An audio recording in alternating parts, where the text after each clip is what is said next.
Hey, what's up, everybody? Welcome to Seller Roundtable, and this would be number 3 with my co-host Amy. Welcome, Amy. Hello. And we got quite a nice group here today. If you're not familiar with the format, it's a Q&A / instructional coaching type format. If you have any questions, drop them in the comments, or if you want to, let us know in the chat that you have a question, and then you can unmute yourself and ask via voice. We do record and post this, so if you don't want your video or your audio or your product information or anything sensitive like that getting out, contact us after the fact. Today we're talking about the basics on PPC, pay-per-click for Amazon, which is the built-in advertising platform on Amazon. Marsha asked, can you please explain about new Amazon PPC strategies that Amazon rolled out this month? So I'm guessing she's talking about the dynamic bids. So did we want to talk about that? Yeah, we can talk about that. Yeah, we're gonna keep it basic, but if people have more advanced questions, we're gonna answer those too, and then that way, you're getting some of the taste of the advanced stuff anyway. Yeah, I've been testing it. So there's Amazon PPC in the last 3 months is just exploded. They're like changing and adding and doing so many different things. As somebody who runs a software tool for it, it's amazing and frustrating at the same time because I've had to rewrite tools so frequently. Me and my guys have been rewriting stuff like crazy, and then I'll wake up the next day and they'll be like, "Oh, they changed it again." I'll be like, But anyway, so some of the stuff that they rolled out is product targeting that used to be available only to the EMS platform, which was for larger brands. So they started to integrate those, which if you've done correctly, those we've been seeing some really, really crazy good results, like ACOS under 10, some ACOS like 1-2%, like super low. If you don't know what ACOS is, don't worry, we're going to go back and explain all this in this basic session here. And so that stuff's pretty exciting, pretty amazing, good stuff there. And then the other thing they did was the dynamic bidding. Now, before, I think it was January 1st, Amazon had kind of an algorithm. I'm sure it's machine learning, which means that they have a computer, they have a software that watches stuff and then automatically adjusts. Before January 1st, they were automatically reducing your bid for you if they thought that person wouldn't convert. So if they were searching, say, for a water bottle, and the person, they were for some reason, Amazon's, between all their algorithms, they figure out that user's intent was not to purchase this. Maybe they're just researching it. Somehow Amazon knows this, or maybe they were searching for something previous to that might not relate to your product. Then they would reduce your bid because they're going, oh, this person's probably not going to buy this product. After January 1st, they now have, they've kind of gotten rid of the bid plus. And so now there's kind of I think it's 3 different options. You can either keep it as is, which is reduce bids if they think somebody's not going to convert. The new one is to increase or decrease the bid if they think somebody's going to convert, or not convert. So in other words, if they're not going to convert, they'll continue to lower bids. If they think somebody is going to convert, then you can specify, I think it was up to 900%. You can say raise my bid 100% if you are more confident that the person's going to convert. You get to set that percentage. And then the last option is to keep bids as is, meaning I don't trust your algorithm, Amazon, you're a dummy, and keep my bids the way they are.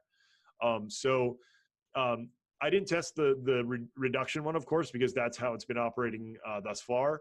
I did test the raise and reduce, the middle option, I believe it was. And I think I raised up to 500% on the conversion, to raise my bids. But I varied it on other campaigns. I did 100% raise. I did, a bunch of different ones. In my testing so far now, I can't say definitively this is the truth, because, depending on your product category, there's so many different factors. There's no truth there, but I'm just from the data that we collected through our account, and we sell in quite a few different categories. So it is kind of a good, slew of test data. We found that it actually just raised our ACOS, and it didn't really increase our sales, it increased sales, but it blew our ACOS up. So, in many people's mind, that's not worth it. Now, if you're doing a launch or something like that, it might be worth it. But on a day-to-day for an established product, that's not something you want to do. You don't want to lose money on a product. So so far the testing is a negative on that front. So right now I'm back to reducing bids if they think they're not going to convert. I am going to Which test on Amazon is the dynamic down. Right, dynamic down. Dynamic Correct. down. It's not fixed, it's dynamic down. Right. Next, I am going to test fix though, because with testing the up bids, it worked so horribly that I'm now not confident that the down bids are working fantastically either. So that's the next thing I'm going to test. No, I'm testing out some of those things as well. The product targeting is really interesting. However, as with anything, the product targeting is just a type. You can target products instead of keywords. So you can find the ASIN of a competitor. So if you're selling whatever, this water bottle, right, and you're wanting to target a specific competitor, and maybe you're priced just below them, but your quality is better, right? And you can tell that by your main image. Well, what you can do is you can go into this Amazon targeting campaign, product targeting, and you can put in that competitor's ASIN, and then you can set your bid, and it'll give you a suggested bid. You can enter the list of ASINs that you want to target. And then what you can do is you can go back out on Amazon and look up that competitor. And what you'll do is you'll look on their product page and you'll see the sponsored ads that are right below if you scroll down on the product page. And you can see where your product is showing up. So if you're on page 6, you're clicking through and you're seeing you're on page 6, and you want to see if it makes any difference if you're on page 1 of those sponsored ads, you can increase your bid. And then go back out on Amazon and look at their product page and scroll down to the sponsored ads and click the little arrow next to sponsored ads and see, okay, I increased my bid. Now I'm on page 2. Does that make any difference with the conversions, right? And so you can kind of test this out with various bids and see, all right, am I converting their customers to buy my product? And so there's some things that you can do to help those customers convert to your product. For example, as I mentioned, you don't want to target a product that is priced lower than yours, but appears to be just the same quality in your main photo, right? Because customers, they really look at like the main photo, the title, and they just kind of compare. And so, you definitely want to make sure that you're priced competitively and that your product is equal in quality and such. You want to think about the customer mindset anytime you're doing pay-per-click advertising. Yeah, another cool thing too is that's like a super targeted approach, and that can work really well. What people need to realize when you do all of this is you need to let it run for like a week or two. You're not going to get that data right away. And once you do that, that's when you can start raising bids on stuff that's converting and either getting rid of or lowering bids on stuff that's not converting. Exactly. Another really cool thing to do, I'm not meaning to self-plug, but it works really well for this product targeting, is if you go to sellerseo.com//Chrome, it'll redirect you to the Chrome store, and we have a free keyword plugin. What's really cool about that is we just released this like a little bit after the product targeting, because the reason I did it is because I was doing this manually and I was like, oh my God, this is a pain in the ass. But what it'll do is if you put in a main keyword, say coffee cups, it'll pull all the related keywords, and then what you can do from that is you can hit get competition, and then it'll of course get all the competitors for those keywords. And then after you do that, there's another button that says get ASINs. What's cool about that is you click that button, then it'll download a CSV with like hundreds and hundreds of ASINs all related to that keyword from your competitors. So you took something that manually, if you had to go through and search, through the results of Amazon and pick out competitors that way, it takes forever. And on the product targeting, you can do up to 1,000 ASINs. So this is kind of like the shotgun approach. Amy was talking about the sniper approach. This is a shotgun approach. But I found this works really, really well, because you'll get a bunch of like stray products or stuff you didn't think about. Like, for example, like if we stick on like a water bottle example, you might get in that huge swath of stuff, you might get like a bike water bottle holder as a product that you're targeting. And all of a sudden you start getting a bunch of sales from that, because people are going, oh, I want a water bottle holder for my bike. Oh, and look at this water bottle that's advertised for this water bottle holder. Great, I'll get both. So that we've seen some really, really good success with that, and that's pretty cool. So, definitely something to test is the sniper approach and then the shotgun approach too. Yeah, and you might want to start with the sniper approach if you're just learning. So Harsha asked, how do I target a competitor's ASIN in my PPC campaigns? So that's exactly what you do. You choose product under targeting. So it's going to ask you, okay, manual campaign, and it'll then ask you, do you want to target a product or do you want to target keywords? And you're going to choose the product option. And then you're going to scroll down and you're going to add your products to that campaign, make your little ad group, right? You're going to scroll down some more and you'll see some tabs. You can do some options. Amazon will give you suggested products based on the product that you added to your ad group, or you can click the little enter a list.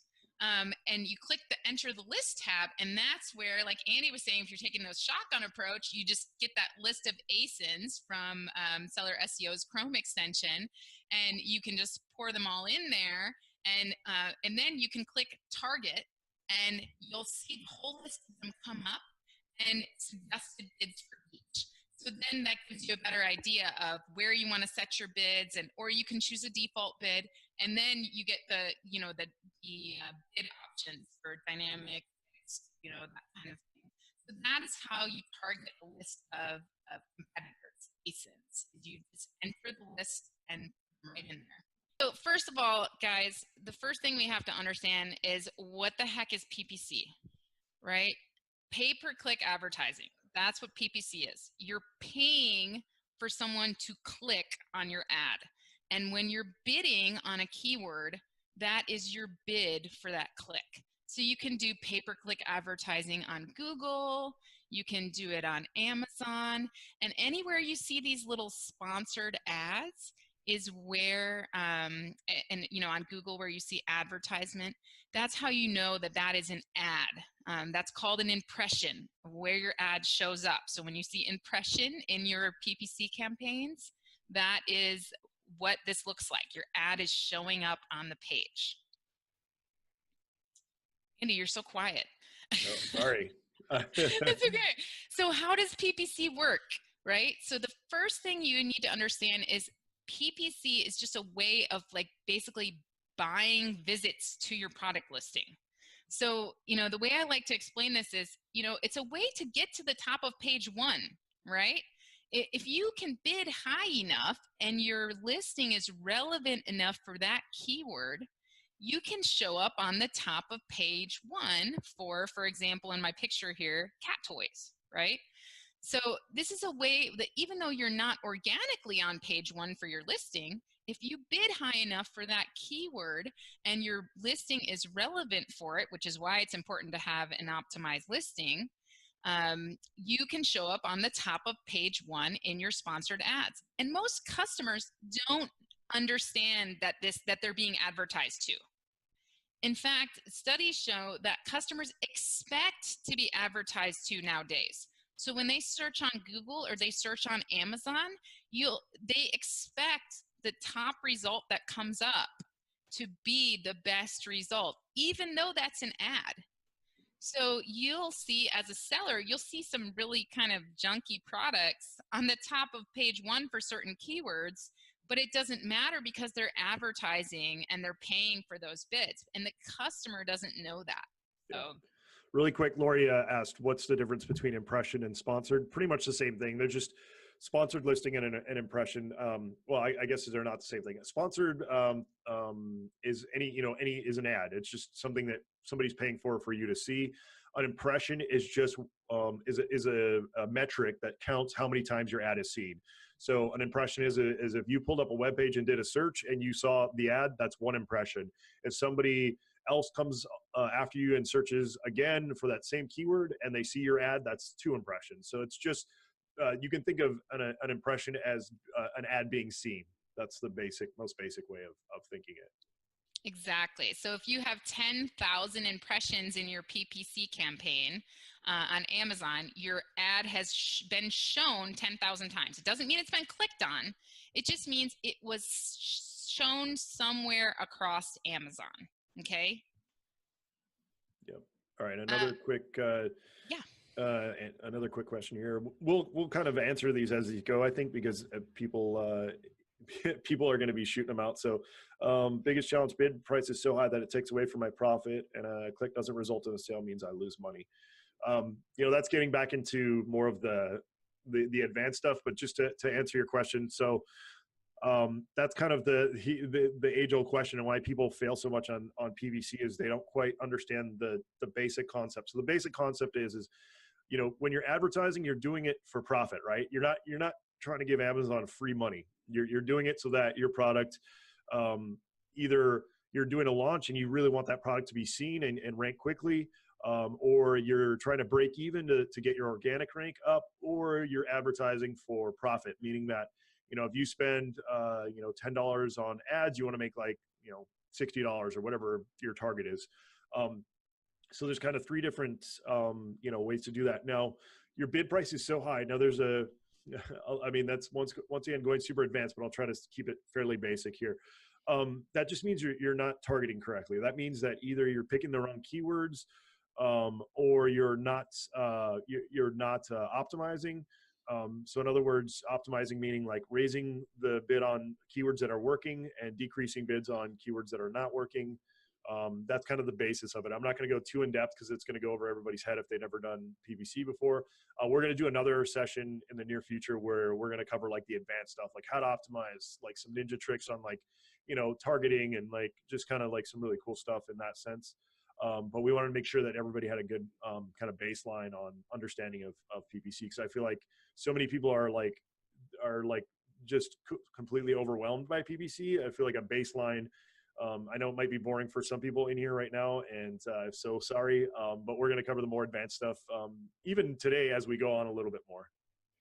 All right. And then Carol asked, do we pay for impressions? And Carol, I'm about to explain the costs of PPC in a slide, so I will get there.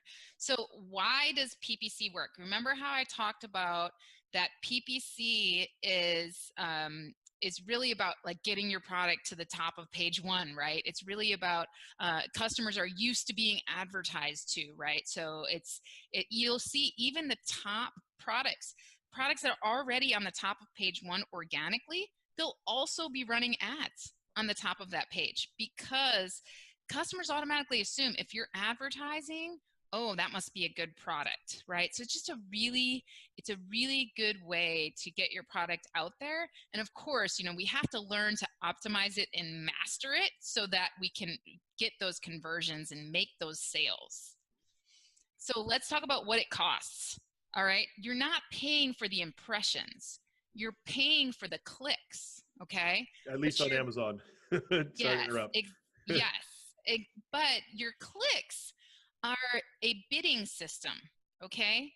So you only pay when your ad is clicked on, right? You only pay, so when you see spend, the spend column on your Amazon PPC campaign, it's telling you how much you've spent on clicks. And so even though you've bid, let's say you bid 75 cents for a keyword, right? It doesn't mean you're going to pay 75 cents. It's a bidding system. So you might pay 60 cents for that click. It really depends on how many people are bidding on that keyword and how relevant their listing is for that keyword, whether or not someone has clicked and converted for that keyword. And then it depends on how many bidders there are, right? And so the other thing is you might bid 75 cents and the suggested bid is, $1. Does that mean that your ad won't be shown? No, but it will affect your ad placement. So meaning your ad might not be at the top of the page. The way that I learned this when I first started is I started bidding, and then I would go out on Amazon and look and try to find my product for that keyword. So if you place a keyword bid for water bottle, and then you go search water bottle on Amazon, look and see where your ad is showing up. and that will help you. Don't click on it because you'll pay for that, but check it out. And this is Also, kind of how you can learn. yeah, also just to add to what people don't realize is Amazon customizes searches for the user. So do a search. You can do a search in your own account as well, but also open an incognito or a private window, AKA the porn window. Open a private browser and then search Amazon for Greg. I got a laugh out of Greg. He's like, yeah, I know all about that one. Open that browser and then search Amazon, because that'll give you better results, because they won't be as customized. You can also do, I can't think of the Pingdom, I think is the website.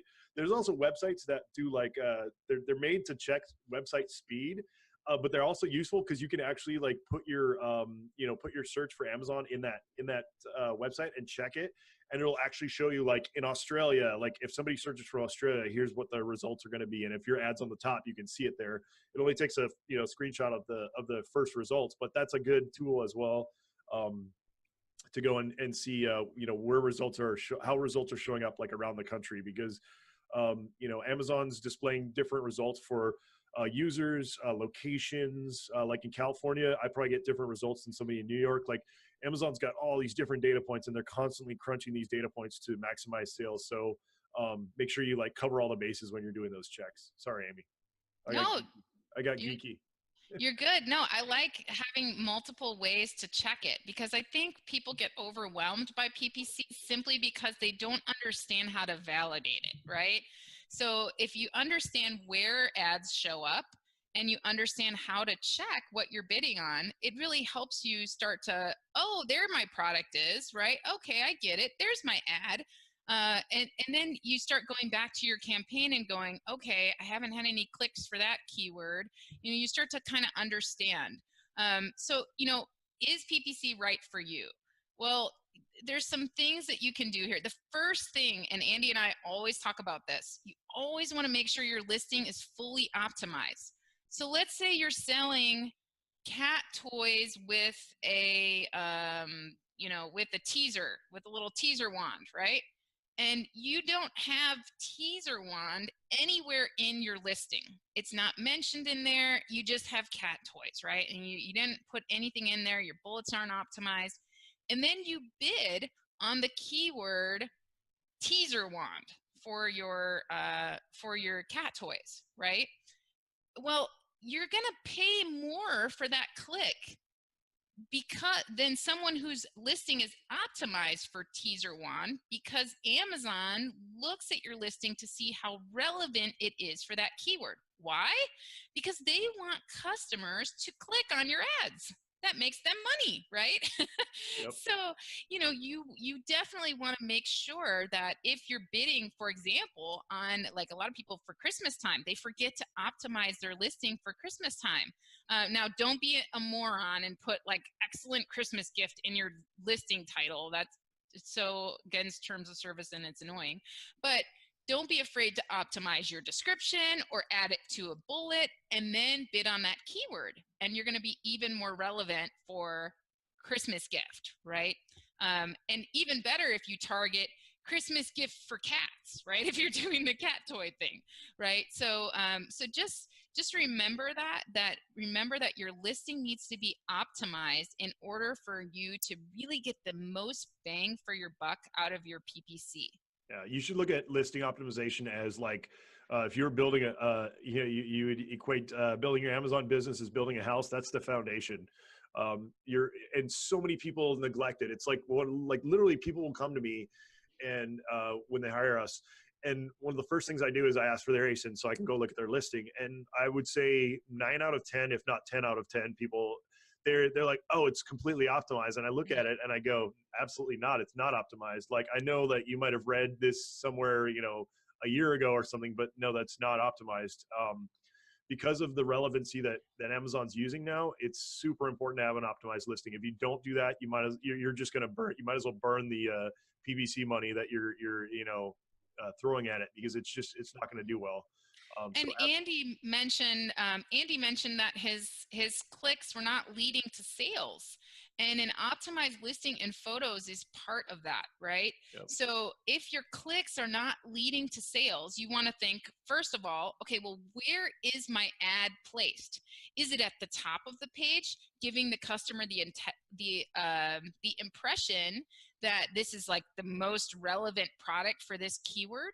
Or is it buried in some listing somewhere and they're just clicking out of curiosity?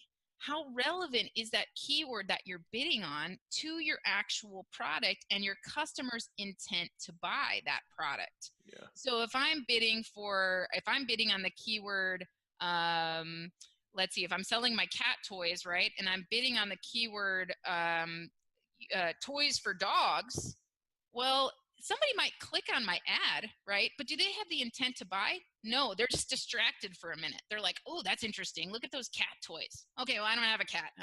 I just clicked on it, but I'm going back to my dog toys, right? So you want to think about intent to buy, and you want to think about where your ads are placed. So this slide talks about where do ads appear when you bid on something. Yep. And so ads appear at the top, at the bottom, in the side, and within people's listings. Yeah. All right, we got a bunch of questions here, Amy, so let's catch up with those. Yeah. See, Heather asks, what's the max number of keywords you would use in a campaign? That's really, once again, you can take the sniper approach or the shotgun approach. I used to go shotgun. I'm a big fan of that technique. Nowadays, it doesn't work quite as well because Amazon's not showing keywords unless it's pretty relevant to your listing. How you can do the shotgun approach now is, actually, I wish we would have went over some of the other basic stuff here. Anyway, broad phrase and exact. We're going to explain that here in a little bit. But so what you can do in that case is use a broad match. And so if you were selling a water bottle, you would use water bottle as a broad match. And what that's going to do is pull in any kind of keyword that's related to that. You're going to get some crazy stuff because it's going to match with water or bottle. Anywhere, no matter where those appear. So it can get pretty crazy on a broad match. But that's how you can kind of flush out like long tail keywords, which we're also going to go over here in a little bit. So the max number is 1,000 is what Amazon allows. Like I said, we still do that just because I like to kind of test the gambit. But the kind of easier way, if you don't know really what you're doing starting out, is to use the broad match to kind of flush out. A broad match is similar to like an auto campaign, but you're just actually targeting a specific keyword or keywords so that you can get stuff related to that, rather than when you do an auto campaign, it's pulling stuff off your entire listing and matching keywords out of your entire listing. So it's a little bit more targeted in that sense. So yeah, let's see. Fully optimized. How do you tell if your listing is? So that's a whole nother conversation, which we'll do a session on that. Of course, I mean, we've got, between Amy and I, we've got like 2 years covered of training. So I hope you guys are ready to watch, because we got all kinds of stuff that we can teach you on each of these topics. But I'll give you the basics. Amy, you can jump in and kind of, we might do it slightly differently, but a good way to tell is, so just quickly, your title is your most important. That's where you want to spend your most time. You want to have at least 3 phrases if you can fit. If you can't fit them, then of course you go to 2. If you can't fit 2, you go to 1. Generally, you can fit at least 2 phrases, and most likely 3. If possible, you want your 3 most relevant phrases in your title, the ones that are relevant and also are going to get you some traffic and clicks. A good way to tell how that's going to work is, that's what another good thing about PPC is you can use a PPC auto campaign to see what your product converts for. But we'll go more into that later. But title needs to be optimized, and then your description. In your description, you also want to make sure that your important phrases are kind of scattered throughout your listing. Our rule of thumb is if it's an important phrase, we want it to show up 3 times in our listing. So once in our title, at least once or twice in the bullet points, and at least once in the description. If it's something super, super important, you might even want to dump it into your back-end keywords or your subject matter, but generally you don't have to repeat between those separate fields. On the front end is where you want to repeat your important stuff. You want to be concise, but you also want to pack in as many important phrases, not keywords, phrases, as you can. People used to always optimize for keywords. That's no longer the case because Amazon went to a relevancy algorithm. You definitely want to repeat those phrases. You want great photos. And you want to make sure all your fields are filled out. That's another thing that blows my mind. I get people coming to me going, I'm not successful on Amazon. I can't figure out why. I pull up their listing. They have the first bullet point filled out with like, this is going to work great for you. Like something like super basic. And no keyword phrase. Yeah. The more data you put into that listing, the more traction you're going to get. Like, I mean, when you pull up that Amazon listing on your, on the Amazon website, you'll see like, I think it's called like uses and material. And like, if the more data you fill out there, like color, like the more data you put there, you have to realize all of that stuff gets indexed by Amazon, the more chance that you have for somebody to see your listing in the search results.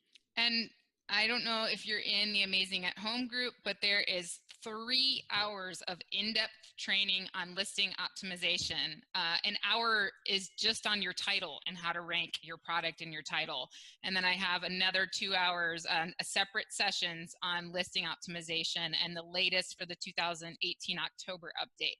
So definitely, if you want in-depth training, walk through with visuals and everything on listing optimization, check that out. It's great information. Yeah. And like we said before, like if you're going to spend your time doing anything, success wise on Amazon, that's what you're going to want to do is you want to, that's what you want to spend your most time on. And you want to learn you want to learn that trade like more than anything. You want to concentrate on that more than absolutely anything, because it's absolutely going to be the secret to your success. Spend the most time on that, learn it. If you don't want to spend the time on that to learn it, then hire somebody who knows their stuff to do it for you. Because what people don't realize is if you hire somebody like Amy, or we do optimizations too, if you hire somebody who knows what they're doing, like it's not a guarantee, but generally your return on investment is gonna be like 100x in the long run. Yeah. Because what you have to think about is that's going to return for you over and over and over and over and over and over and over again. Yeah. Okay, let's see. Do you pick keywords? We'll try to go through these quick because I know we're running short on time. Do you pick keywords or do you let Amazon pick them for you? So that's the difference between auto and manual campaign. Auto campaign, you're letting Amazon pick the keywords. Manual campaign, you're specifying what you're targeting. And I answered Lori's question about revisiting a listing. I said I revisit mine once a quarter. But yeah, it's important to revisit them once in a while because the keywords change. The keywords change, and also the algorithm is changing all the time too, and you want to keep up on that. Now, one caveat which I've mentioned before, I think in a different session, or who knows, I do so many videos these days, is if your listing is doing really well, you're killing it, your sales are just like, if you're getting the hockey stick type sales where your sales are just climbing, don't touch your listing. Because what happens is if you touch your listing, and you're doing really well, Amazon will re-index it, and it could be for the worst. So every time I optimize somebody's listing, I walk them through kind of a relaunch because you have to re-index for those keywords again. Yeah. So make sure that you're kind of keeping track on that. Greg asked, are you saying that if I bet on a specific keyword, make sure that's in my listing? Absolutely, Greg. Now, there's cases where you will get impressions for keywords that aren't in your listing, but generally, especially nowadays, Amazon's really kind of tightening down the relevancy factor, especially on PPC. So if it's not in your listing, it's a rarity that it'll show up. Now, the way that you can hack that, which is this will be part of our like advanced training later on.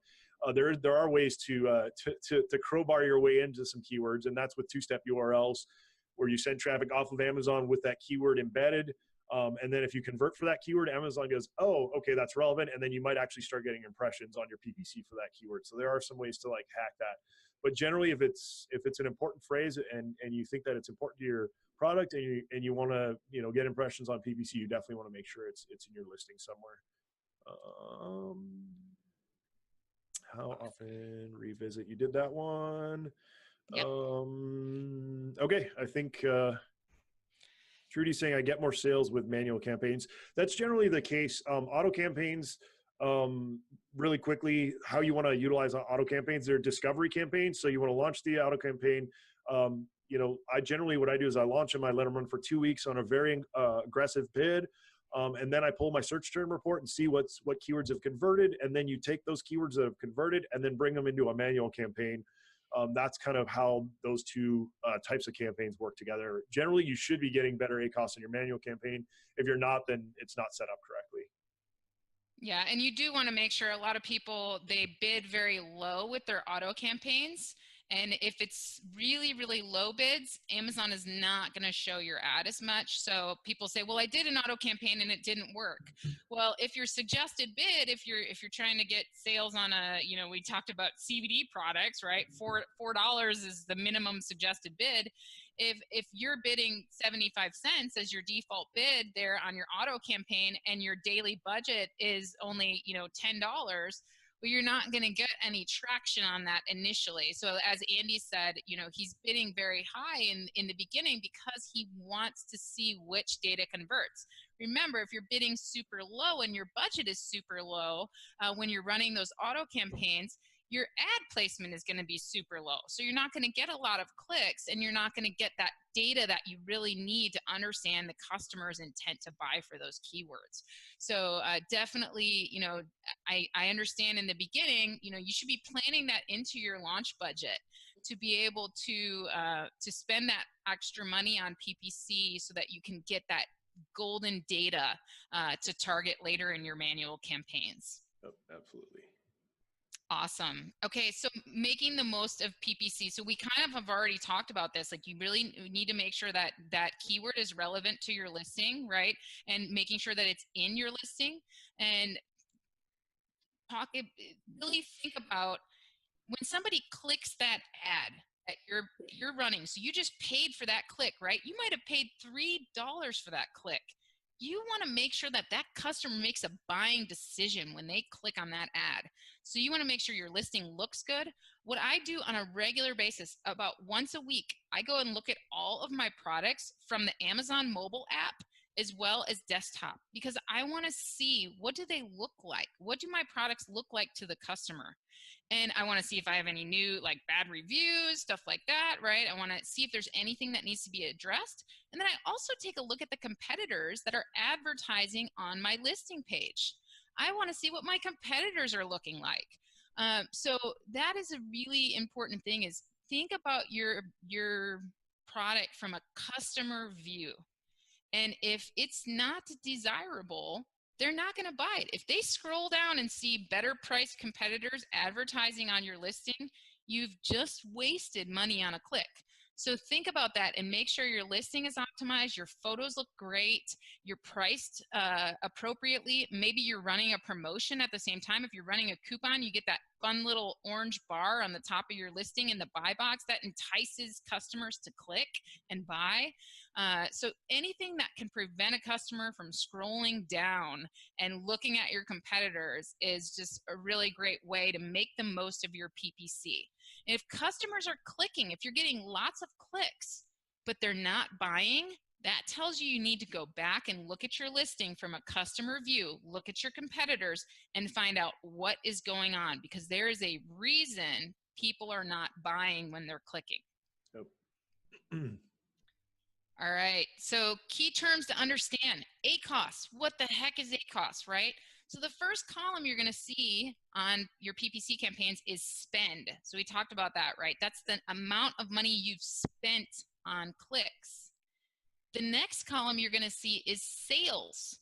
Well, that is the total product price. So if you're selling your cat toys for $13 and you have $26 in your sales column on your PPC campaign, that means that you have had 2 sales based on those clicks. Okay, so that's kind of how you understand that number in the sales column. And then the next thing is ACOS. So ACOS is the percentage of how much you've spent on clicks divided by the total amount of sales. Okay, so that's all it is. But how do you make sure, and we're going to talk about that, how do you make sure your ACOS is profitable? Your ACOS should pretty much be less than your profit margin. Right? So if your ACOS is, if your profit margin is 30% and your ACOS is 100%, well then, you're essentially kind of you're paying way too much. You're losing 70% on how much you're paying in advertising spend versus how many sales you're getting. We're going to talk about how to optimize that, but that's kind of how you can look at your ACOS. You want your ACOS to be less than your profit margin so you can make sure you're making money. Impressions, we talked about that already. That's just when your ads are displayed. And clicks, that just means the ad was clicked on. I just posted a file, a PDF, just like a quick reference in the chat. If anybody wants to download it, just a quick how to come up with your ACOS. Awesome. So manual campaigns. So we kind of talked about this. We want the auto campaigns in the beginning, so we get a ton of data. But auto campaigns, it's really important to understand this graphic that I have in here about match type, right? So auto campaigns are broad match, which is why sometimes your ACOS is crazy, because if you're advertising for bamboo skewers, well, a broad match is going to fire on everything. Bamboo skewer, eco-friendly bamboo skewers, bamboo marshmallow roasting skewers, bamboo sticks. It's not going to fire on stainless steel sticks, right? But it's going to really, I mean, it's going to do synonyms, everything. So there's not always intent to buy behind those broad match keywords, but it's really good for getting that data. And then your phrase match, that could be, so if our phrase match is bamboo skewers, it could be anything before or after the phrase. So you can see like barbecue bamboo skewers it will fire on, marshmallow bamboo skewers. And then we have exact match. So exact match is exactly that phrase, including misspellings, okay? So you definitely want to make sure that when I create a manual campaign in the beginning, I do phrase and exact match of all those keywords. So I'll pull, you know, if bamboo skewers are my product, I'm going to pull all of the related keywords. I'm going to use Andy's Pandora tool to steal my competitors' keywords. And then I'm going to create a manual campaign with, 500 of these keywords. And every single one of those 500, I'm going to make a phrase match for. And every single one of those 500, I'm going to make an exact match for. Why? Because I want to see which one is more profitable when I optimize it. And that's what I'm going to use from that point forward. Yeah, just really quick, Amy, and just so people know, what you have to think about too when you're adding these keywords. Generally, broad, you're going to want to keep your bids fairly low because it's going to match a ton of things, and it might match a ton of things that are irrelevant. A lot of people will blow through money super fast because they'll start a broad campaign and they don't understand how it works, and so they'll set like a campaign of like $20 or something. A budget of $20, and then they put like, the word bottle in it, thinking like, oh, I'm water bottle, like that's super broad, like I'll get a ton of cool keywords. But like, you have to think about that word bottle now will match with anything, like baby bottle, like, I mean, literally anything with the word bottle in it. So be really careful when you're bidding on broad matches, because they're going to show for so many things. Generally, broad's going to be your cheapest bid. Phrase is going to be kind of in the middle, and exact is going to be your largest bid. And generally, that's because exact's going to convert better. That's not always the case.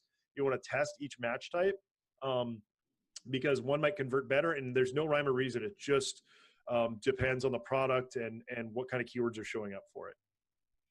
And Gary asked, does dropping a single word into negative keyword as a phrase match stop all phrases containing that word? So a phrase match is, so a negative match works exactly like the normal keyword matches. So if you were to put the phrase bottle in broad, it will block any word that somebody searches with the word bottle in it. If they put water bottle into a phrase match, it's going to block anything that has the term water bottle in it, whether there's words before or after it. And then exact, same thing. It's going to block anything that's just the exact term. Generally, when you do negative matching, you want to do exact or phrase. Very rarely will you want to go broad because you could have some crazy, results with that.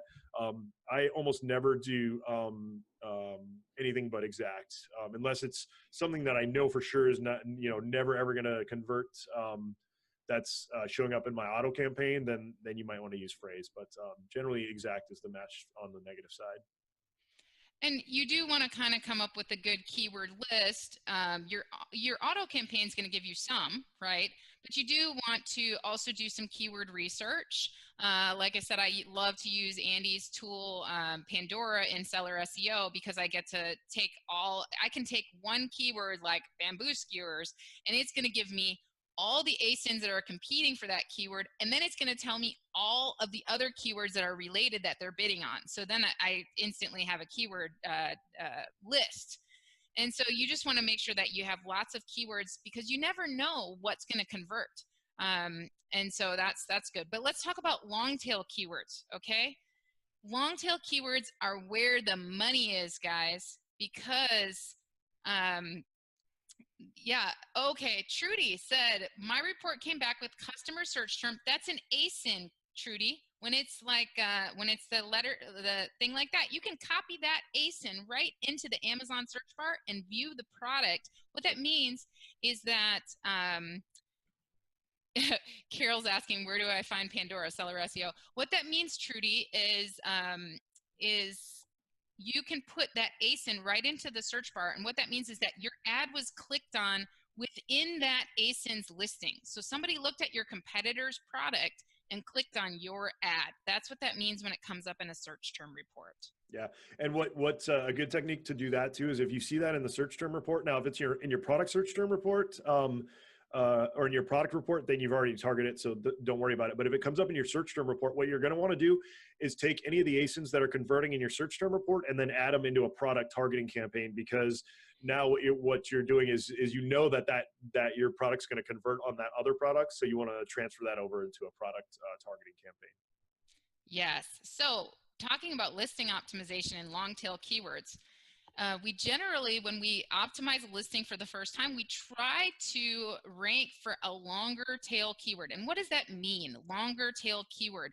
It just means that it's more descriptive of your product. So bamboo skewers is obviously, a lot of people are going to be competing for that, right? But if we say bamboo skewer kit for marshmallow roasting, that is people that are looking specifically for the longer bamboo skewers for marshmallow roasting, right?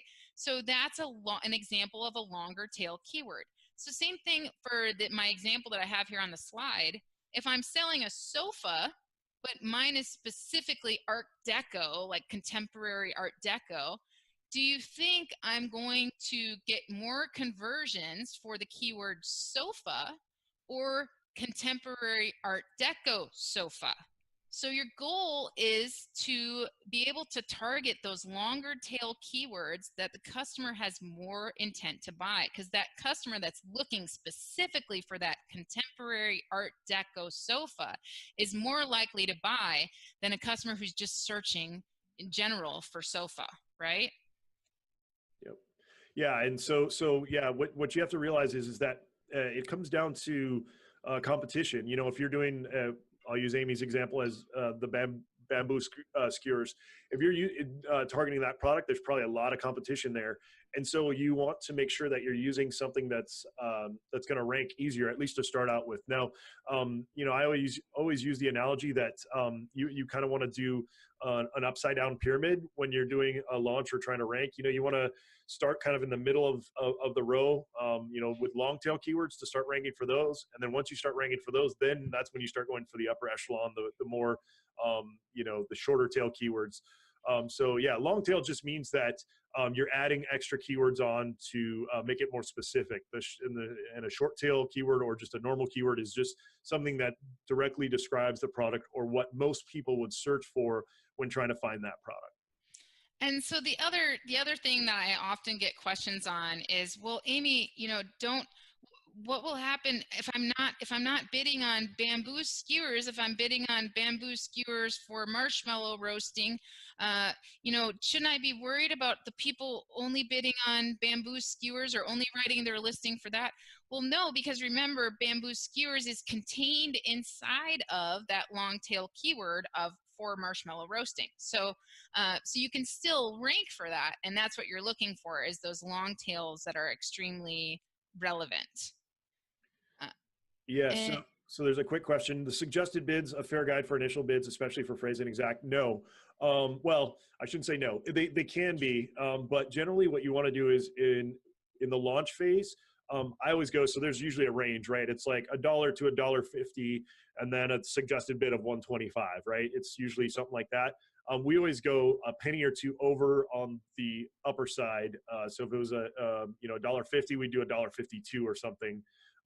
At least when you're launching, you want to be super aggressive to get those keywords to actually show up on those bids. If you don't go aggressive, you might not show up. Once you start getting that data back, then that's when you can start dialing it back. That's pretty much what PPC optimization is adjusting bids in accordance with performance. so I think we probably have to wrap it up because we're at the end of our time, but I do want to actually talk really quick about calculating ACOS, because I know, Andy, this was something you wanted to cover as well, and right? I posted that PDF in the chat too that people can download so they have a guide. But yeah, let's go over that really quick because that's kind of an essential. So it really is, because you want to understand what your, so if my toy cost for calculating ACOS, if my toy cost is plus shipping is $3.60 and my Amazon fees are $4.40, well, that gives me a total cost of $8, right? And my sales price is $13. Well, my break-even ACOS then is my profit margin is 35%, right? So an ACOS lower than 35%, then if that's my profit margin, is going to ensure a profitable PPC campaign. So you kind of want to calculate, you want to know your numbers, calculate your profit margin and how much money you're making after, Amazon fees on that product. And then you want to ensure that your ACOS, that you're shooting for an ACOS lower than this. Now, remember, in the beginning, as Andy mentioned with the auto campaigns, you're going to be kind of aggressive and your ACOS might be kind of crazy when you're doing a launch in the beginning.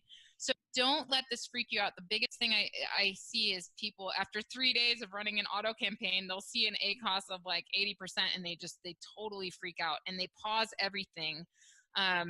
So, it's okay. Let the data actually come through and let it kind of calculate. And then remember, you're going to get that data and you're going to use it in a manual campaign. And that's when you want to start optimizing toward this lower ACOS than your profit margin. Yeah. I'm hoping that makes sense. Greg, I see you like hunched in really close to the screen. If you could pull up the chat from the bottom, you can download that PDF and it'll give you all that same data. If you pull up the chat, so like on the bottom of your screen, there's a little chat icon. If you pull that up, it'll pull up the chat. And then if you scroll up to 1:50 p.m. on the timeline, you'll see I posted a PDF that's pretty much the same as what Amy's showing right now. He's got it. Yep. So yeah, that's pretty much it. You just want to make sure that when you get into manual campaigns that you are really, you're checking your ACOS and you're looking for, an ACOS lower than your profit margin. If it's higher than your profit margin on your manual campaigns, you're essentially losing money on that product, right? You're essentially paying Amazon to sell your product. Yep. So the caveat to that is, that if you're doing a launch, be prepared to go super negative on your PPC sometimes. Like for us, we're a large seller. We've been doing this for a long time. So we have the money stores to put behind it, which I know a lot of you don't. But that's, I think, one of the biggest mistakes that people make, especially when they're new, is they launch and they don't count marketing expenses. On a lot of our products, we'll go in the hole like thousands and thousands of dollars in the first 2 weeks, month, 2 months, just depending on how competitive that product is initially. And I know it's scary, and it's one of those things that, like, when you're starting something new, it's scary because if you fail, then you've lost money. But to really be successful on Amazon these days, especially with the way the competition is, you got to be ready to go really hard on those on that spend up front. The best way to not lose money is to do things like this, like, learn from people who have done it before and do the due diligence so that when you go to launch, you're super confident in your product. And then that way you have no problem putting money behind it because you're like, I know this is going to be successful. I've done my homework. Like, I'm going to kill it. If you have that attitude going in, and you make sure you don't skimp on the marketing, then that's kind of how you're gonna really get success. So just to kind of sum everything up, just remember your match types. Learn your match types. Learn your PPC terminology so that you understand what you're looking at. And don't forget that it's super easy to validate the things that you're doing on PPC, because you can bid on something and then you can go and look and see where your ad is showing up for that keyword. So, in the beginning, maybe take the sniper approach and say, okay, I'm going to target this one product, this one competitor, these few keywords, and I'm going to learn and see where various bids, where my ad shows up. And I'm going to, think about if you're getting a lot of clicks, but they're not leading to purchases, remember to look at your listing from a customer perspective and think about, okay, well, what are my competitors doing? How does this look, right? So don't let PPC scare you. Remember, it's just a tool, and it's easy to validate. And as long as you understand your terminology, your basic terminology, you'll learn more and more over time. And Andy and I will teach you guys how to properly optimize your campaigns, and that's a whole nother class, right? But today we just wanted to help you understand the basics of PPC and not be so afraid of it, and know that, hey, this could be a good tool, right? As long as I have an optimized listing, I can play with some bids, I can play with some keywords, I can see, hey, when are customers clicking and when are they buying? And kind of play around with that and learn it. And then before you know it, you're going to learn how to optimize it. And if you get the basics down, it's going to make it much easier to optimize. Somebody's asking about the PDFs. Can I post them in the group? Yeah, I'll go ahead and post them in the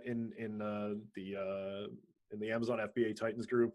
And Amy, if you can download it from your chat too, I think, Amy, and you can post it in your group as well. Yeah.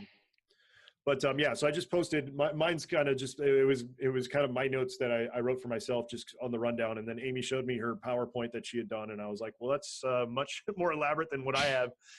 I'm more of a shoot from the hip kind of presenter. I just give myself overviews and then fill in the blanks. Amy's much more organized and deliberate on those things. So that's great. When she showed me hers, I was like, okay, we're using yours. But it's good because it's good to have both perspectives. No, it is. Right? It is absolutely. Yeah. So, Amy, I don't know if you have to go. I don't. So I'm going to hang for a while more and take some questions. If you want to, as well. I don't know if you've got. Yeah, I can stay for about 5 more minutes. Sure. Okay. If anybody has anything else, Andy. As long as we're sitting here, I just want to tell you guys about Andy's cool tool that he has that I use for my PPC.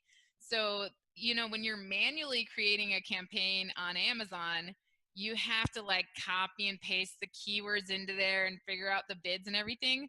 Well, in Andy's seller SEO tool, he has this thing called PPC Dominator, and you put in the main keyword and it gives you a whole list of keywords, and it creates the campaign for you in a spreadsheet, and you just go to bulk operations and you upload it and it creates the campaign for you instantly, with all the bids and everything. And then he has this other tool, but I don't recommend using it unless you understand how to optimize because it actually taught me a lot about optimizing. He has this other tool where you can download your campaign in a spreadsheet and it'll automatically optimize it for you. So let's cover that really quick. Your keyword bid, your lower end keyword bid. So people, I get a lot of questions. I mentioned in our last week's session about how you shouldn't pause keywords necessarily because people get freaked out and they start pausing them. I shared my screen so people can see it real quick. Okay, cool. Yeah. I was freaking out. I'm like, what happened? What happened? Yeah. So here's the. Oh, go ahead, Amy. Sorry, I ruined your thought. So people are, they are always asking, well, should I, if my ACOS is super high, should I pause it? Right? Well, you don't want to pause it because you might still get impressions and clicks for that keyword. You just want to bid lower. So what Andy's Rainmaker tool does, the one right below his PPC Dominator, is it will take your zero sale keywords, and if you scroll down, Andy, it'll take your zero sale keywords, and it will allow you to set those at 10 cents. And instead of manually going into Amazon and changing every zero sale keyword to 10 cents, Andy's tool automatically searches your spreadsheet that you downloaded from Amazon, and it changes your bids, the zero sale keyword bids, to 10 cents or whatever you want it to be, right? And then it immediately lowers your ACOS. So Amazon's still showing your ad for that keyword, but you're not paying a ton of money for it. So you could get a sale, which is great, but you're not paying so much. So that immediately lowers your ACOS and makes your campaign more profitable. Yeah. Yeah, and so when we do the advanced stuff, I'll show you guys how to use this tool. I mean, we're going to teach you how to do it on your own. Yep. Of course, that's our main goal. But yeah, I mean, part of the reason I built these tools is because I used it for, I was having frustration, running my own Amazon business. But yeah, so the first one she was talking about is this PPC Dominator, and it's just cool because you can fill in a little bit of the blanks. You put your SKU in, and then you can either search for keywords. We automatically give you keywords, or you can paste your own. You can also, this is the other coolest part about it, is so when you paste a list of keywords, you can, will automatically create separate campaigns for each type of match. So it'd be like, if you put in water bottle like that, and then you use this tool, it'll create a campaign that would be water bottle with a broad match, a phrase match, an exact match, and then it's all organized and separate as well. So that means that when you go to see your campaigns, it's already organized, which is really awesome. And then you can also separate the bids. So you can specify a broad, a phrase, an exact bid, which is really, really helpful. So that's kind of cool. And then you come back later after you've created those campaigns, and then you use the Rainmaker tool to optimize them. So Geoffrey asked a really interesting question. He said, so when is competition too much to go after? Are there key phrases that I just shouldn't even bother with over a certain number of competitors? Well, yeah, go ahead. No, I was going to say, so this comes down to like the launch, the pre-launch and the sourcing, like what we did last week. We talked about this. Generally, what I do as a technique is before I even think about, like when I get a product idea, I go and create a fake campaign on Amazon with the keywords that I would target for that product. And because Amazon gives you the suggested bids, you'll know right away whether that's going to be a product that's unobtainable. Like, for example, like in the beauty category, there's some crazy high, like people like, things that are selling for $20 but have a bid of like $5. Like you can tell right away, like if the bid price is, like more than like 10% of the product price. I mean, I'm just throwing that number out there. That's not exact, but that's kind of like a 10-to-1 type ratio. If it's a lot more than that, you might want to be really cautious on sourcing that product, because to get the kind of traffic you need from PPC to make that product work is going to be really, really hard and expensive. Yes. And then, yes, check the campaign before moving forward on the product. Carol says, drool bucket required. PPC Dominator must be high dollar. What's funny about that is, so like most PPC tools, like all the other PPC tools out there charge you like a percentage and things like that. Ours is just like you pay one monthly fee and it's included. Amy knows, like I don't want to sell you guys too hard, so I kind of almost hate talking about it, but we actually offer 30-day trial. So like just go in there and use it for 30 days. If you cancel, I'll be sad, of course. I like to pay the bills, but if you guys just go in and try it and it works, then good for you. If not, then I don't expect you to stick around. But the thing is, and it's true for any tool, even if you don't use our tool, you guys have to put in the time to learn the tool, because if you don't learn how the tool works, it's not going to work for you. So many people like sign up for a tool, they'll use it for like 10 minutes, and one thing will frustrate them and they'll be like, I'm out, and then they'll like go back to doing things manual or whatever. You definitely have to put in the time. And the thing that like we pride ourselves on is like really awesome customer support. Like literally, like I have people pinging my Facebook Messenger all day long, and we also have live chat on the site, like literally all day long. Like my wife gets mad at me because I'll be sitting at dinner and the thing will go bing, and I'll like start helping people, and she's like, put that phone away. Like I'm obsessed with like helping you guys. Like I seriously, like it brings me so much joy. One of the things that before I was like, when you start businesses, you want money, of course. It's like, yeah, I want to make a lot of money.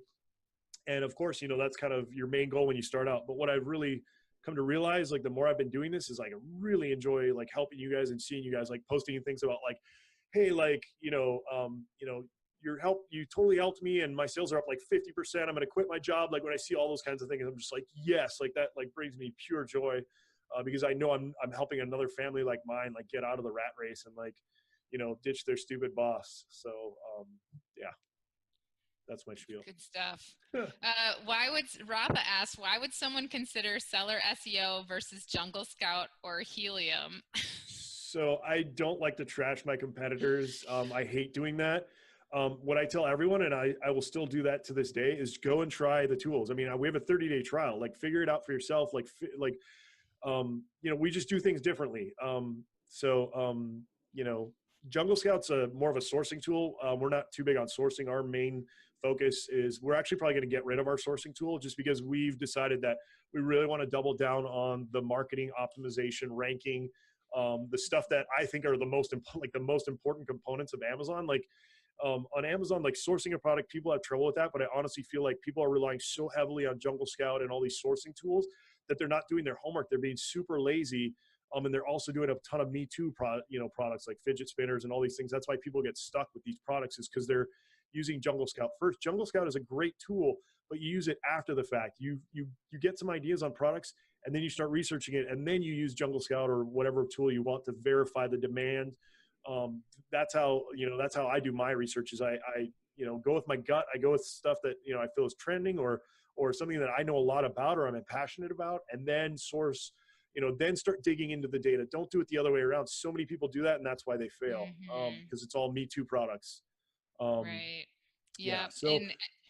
And the other thing that was asked, Heather asked earlier, and I just think this is a really good question because I get this one a lot. I had created a listing, and although I chose the correct category, Amazon's system moved it from toys to health and beauty. I was running PPC and never had any clicks. They tried to explain to me that because my product was not in a category that people would be searching for, I would never get any clicks because the ranking was in the millions for that product. I didn't understand this. Do you? Okay, so I'll tell you a quick kind of way that you can figure out what category your product should be in. Is go ahead and do a search on Amazon for the main keyword. So I've been talking water bottle the whole time. Do a search for water bottle, and when you search for a water bottle, let me do it on mine just so I'm not lying to you. I want to make sure I'm not blowing smoke up your butts. But I'm almost positive because I've been on Amazon so much, and I probably shop more on Amazon than 90% of the people in the world. But what'll happen is, unless I'm wrong, is on the left side it'll give you a list of categories that you can. Yeah. So right now, I just searched water bottle. On the left side it says sports and fitness water bottles, and it says outdoor recreation bike water bottles, camping and hiking, hydration cans. So what you want to do is search your main keyword and then go and pick one of those categories that's coming up on the left bar there. That's automatically telling you that Amazon thinks that these are the relevant categories for that search term. Now, there's a lot of debate on how to do this, kind of a ninja trick, which really sucks. Amazon used to tell you how many products were in each subcategory, and that was a way that you could really pick a category with less competition, which works really, really well, but they got rid of that data now. So it's a little bit harder, but you can still kind of click in and see each one manually. But what you want to do is find one that's going to be the most relevant and has the least amount of competition if you can, Yes. and that's the one you want to pick.